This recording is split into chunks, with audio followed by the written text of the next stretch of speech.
చాలా మందిలో ఈ యాంటీ ఏజింగ్స్కి వీటి సమస్యలకి రకరకాల ట్రీట్మెంట్స్ ఉన్నాయి మార్కెట్లో మనకు అందుబాటులో. అందులో ఒకటి గ్లూటాథయాన్ ట్రీట్మెంట్. గ్లూటాథయాన్ అనేది చాలా పవర్ఫుల్ యాంటీ ఆక్సిడెంట్ అనేది అందరికీ తెలుసు. దీంతో పాటు స్కిన్ వైట్నింగ్ కూడా అవుతుంది. దానికంటే ముందుగా బాడీ ఇట్లా డీటాక్స్ బాడీ, ఆక్సిడేటివ్ స్ట్రెస్ ఏ ఆర్గన్లో ఉన్నా కూడా మనకు గ్లూటాథయాన్ అనేది wonderful agent to reduce. So ఇలాంటి లైన్లోనే వచ్చే ఒక సప్లిమెంట్ ఈరోజు దాన్ని డిస్కస్ చేస్తాను. ఇది CoQ10 CoQ10 అని ఉంటుంది.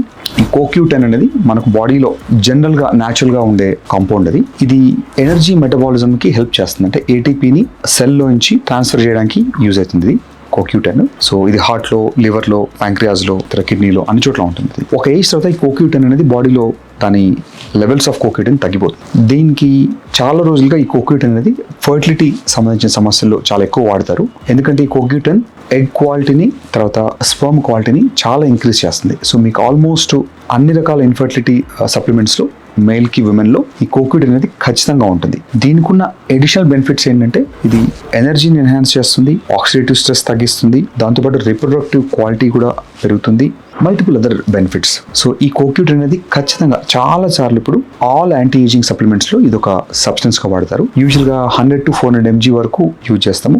ఇంజెక్షన్స్లో అయితే కొంచెం హై డోస్ ఇస్తాం, ఎందుకంటే డెఫిషియన్సీ ఉన్నప్పుడు ఫాస్ట్గా మనకు రిప్లేస్ అవ్వడానికి use up to 800 mg CoQ10 IV ఫామ్లో ఇస్తాం. దీన్ని సప్లిమెంట్స్ తీసుకోవడంలో ఖచ్చితంగా మీ సప్లిమెంట్లో గ్లూటాథయాన్ ఆర్ NAD, NMN, ఆస్టజాంథన్ ఇలాంటి సప్లిమెంట్స్లో ఖచ్చితంగా CoQ10 కూడా మీరు ఒకసారి యాడ్ చేయడానికి కన్సిడర్ చేయండి.